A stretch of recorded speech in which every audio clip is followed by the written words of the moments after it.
If you have any class 2 patients in your practice who are under 12 or even 12 years old, if you have any patient like that in your practice, stop what you're doing and come watch this video all the way to the end. I want to give you some tips for treating class 2 so you can get better results in your treatments, okay?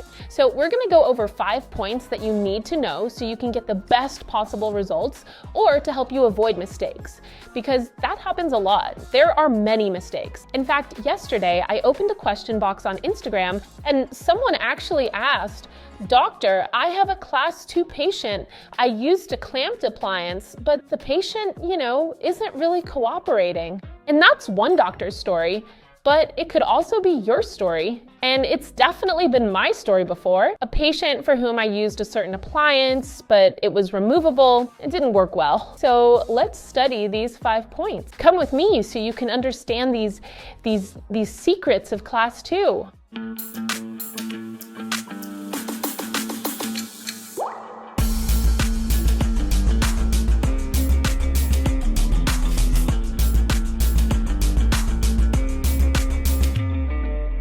Before we start, if you don't know me yet, I'm Professor Rayan Pinto. I'm an orthodontics professor and an orthodontist.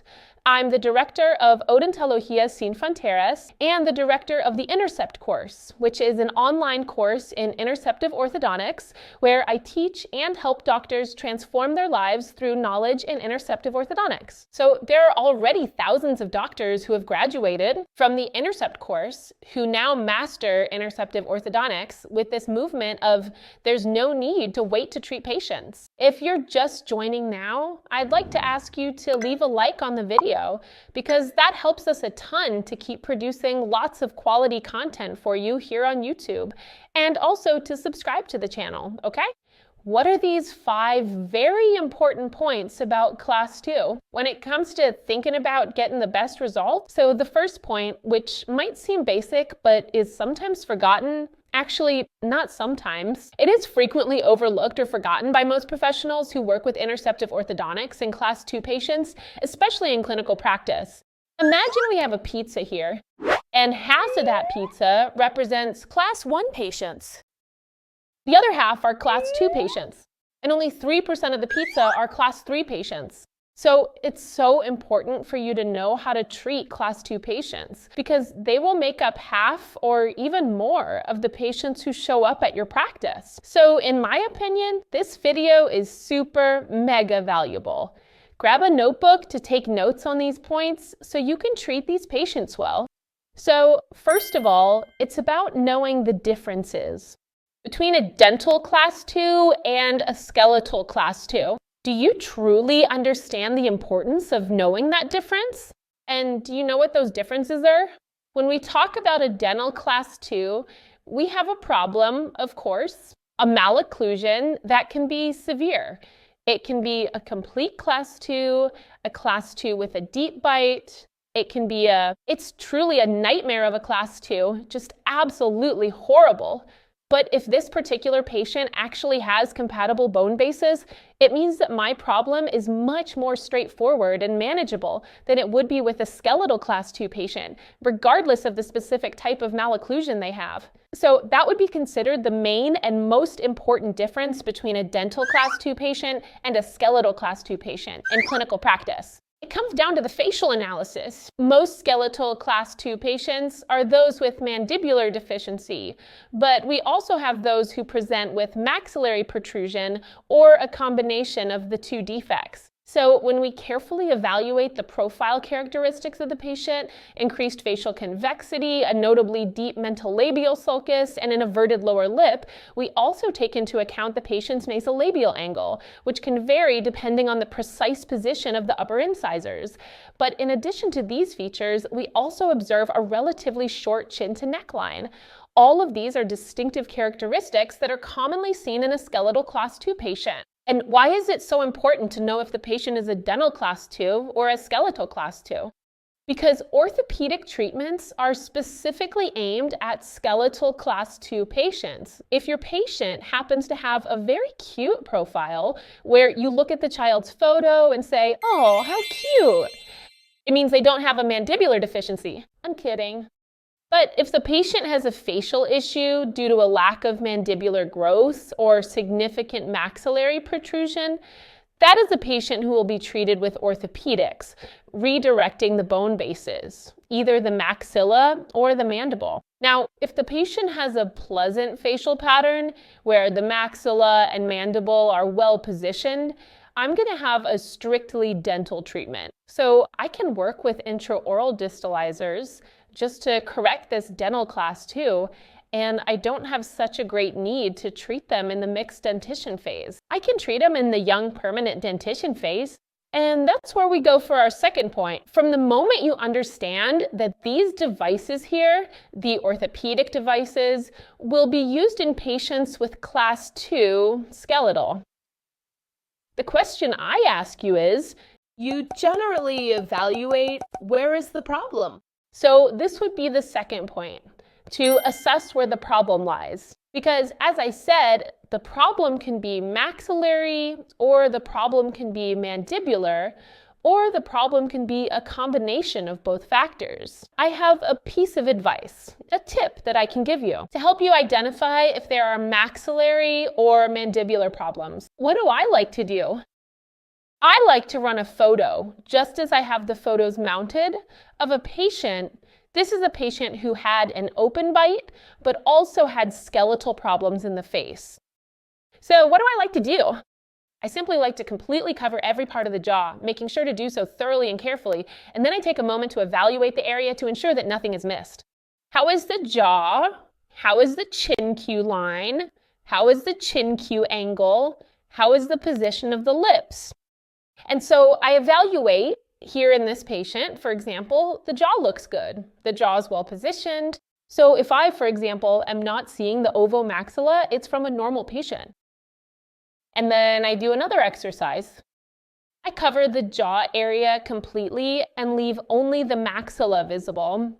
So when I leave only the jawbone, I begin to notice some small, subtle problems starting to appear. For example, in this patient, I have a nasolabial angle that is gently open. But this nasolabial angle is not the problem.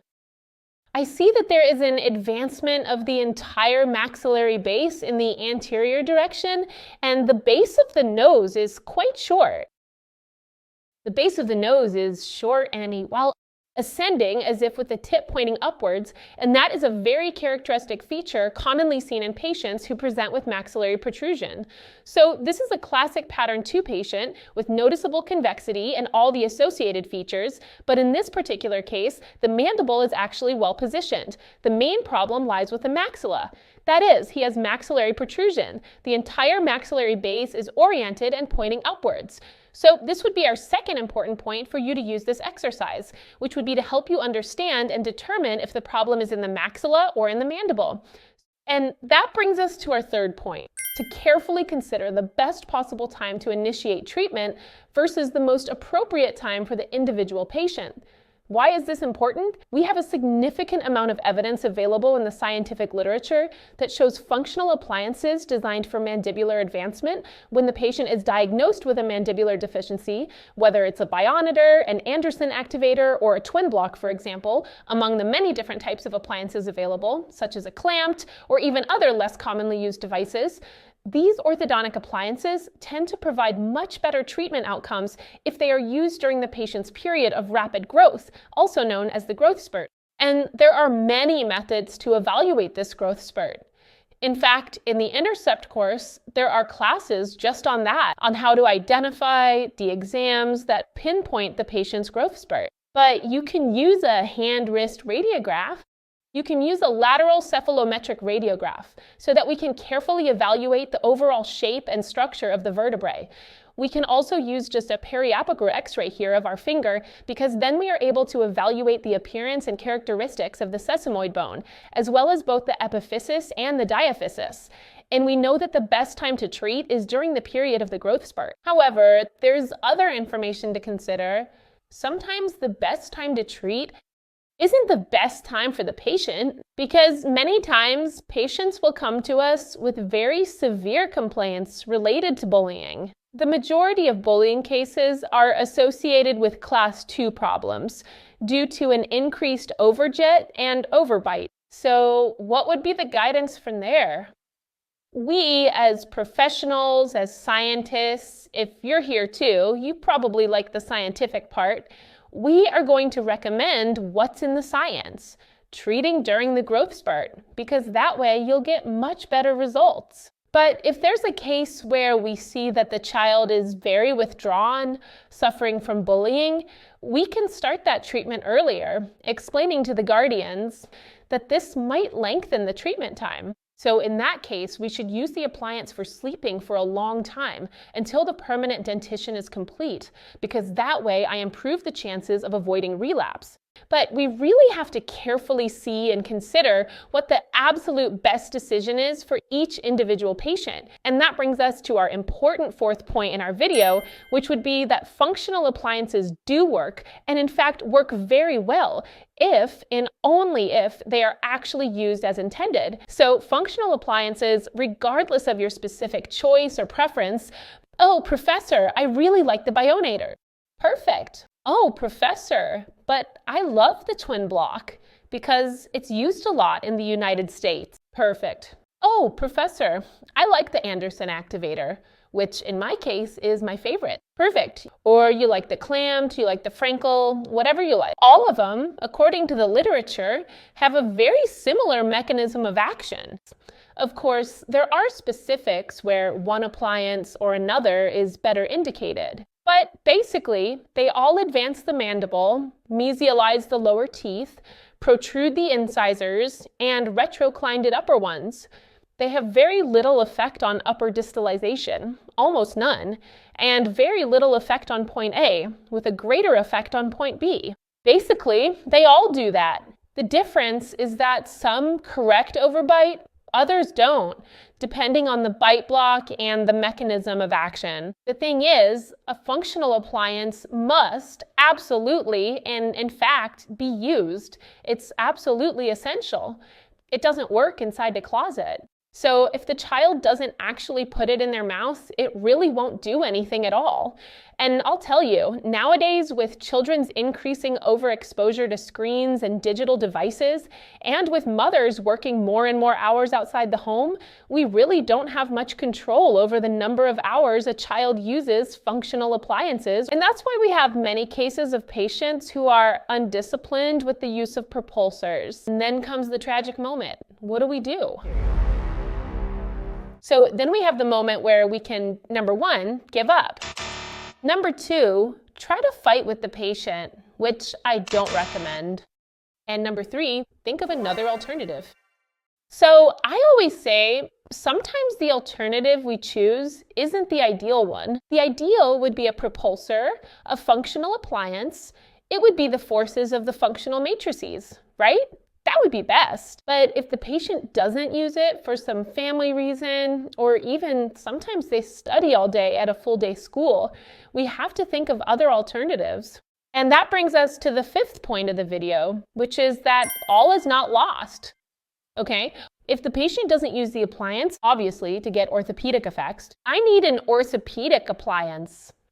One of the possibilities for treating this patient is with a Herbst appliance. The Herbst appliance is a rigid structure that may or may not be an expander. Sometimes it can be a well-reinforced double bar on top, with a mechanism and also a lingual arch below. This protrudes the mandible, and the patient's jaw advancement is essentially fixed in place. It's a very fast appliance. It corrects mandibular deficiency in 8 months. It's one of the orthopedic possibilities. The downside is the cost, as it ends up being a more expensive appliance, and it also ends up being a more expensive appliance, and it also ends up causing some accidents, like breaking bands and so on. But imagine the Herbst isn't an option for you. What can you do in this case? If the patient has a mandibular deficiency, or if they are experiencing maxillary protrusion, but do not wish to use an extraoral appliance, for example, I always recommend, as a general rule, taking steps to prevent things from getting worse. And how do we prevent that? By improving the overjet and improving the overbite. Because if I improve the overjet and overbite, they will no longer have the habit of sucking their lower lip or other functional problems. And I ultimately end up not worsening the situation at all when it comes to treating the class 2 in adulthood. So I recommend that the 4x2 appliance can be used as an alternative, because that way we can close diastemas and improve the overjet. Also, in some cases where there's a strong lip sucking habit, we can use a lip bumper associated with the 4x2. And then what we're going to do is improve the inner arch relationship and leave the class 2 treatment for later. Oh, Professor, but that doesn't correct breathing. It doesn't advance the mandible. It doesn't have that many effects on the profile. I know. In fact, I'm their biggest defender. I love functional appliances. But I also understand that families have different realities. So if we are not adaptive to the changes and unique characteristics of this generation, and if we don't adjust our methods to meet their evolving needs, we might not be able to treat some patients as effectively as we hope. And our objective here is to prevent the development of malocclusions as much as possible, or to intercept them. So we can adapt our goals, our objectives, if the patient also has their restrictions. I know this is a topic that brings up many questions. Which appliance do I use? What's the rule? What are the characteristics for choosing one over another? Or how do you activate it with the pliers? I know there's so many questions, and it's impossible to clarify everything here in the YouTube videos. And for that reason, to provide complete training in interceptive orthodontics, I developed the Intercept course. So the Intercepts course is for both general dentists and for specialists, and it helps you master all the topics in every area of interceptive orthodontics. At this moment, right now, registrations are not open for the Intercept course. I open registrations on very specific dates. Sometimes it's twice a year, sometimes it's once a year. So if you would like to get more detailed information about the next available opportunity to join and to know exactly when a spot becomes available for you to be part of the Intercept course, please make sure to add your name to the waiting list. Because that way, when the opportunity arises, you'll be the first to know, because the first people we notify are those on the waiting list, okay? So I'm going to leave the link to the waiting list down below in the description. I sincerely hope you liked and truly, absolutely enjoyed the video. Thank you so much for watching. Go ahead and leave a comment here telling me which Class 2 appliance you use the most and what new things you've learned from this video. I'd be delighted. I'd be so happy to know your comments, to read your comments. All right? Thank you for your attention. Little kiss from your professor, and I'll see you in the next video.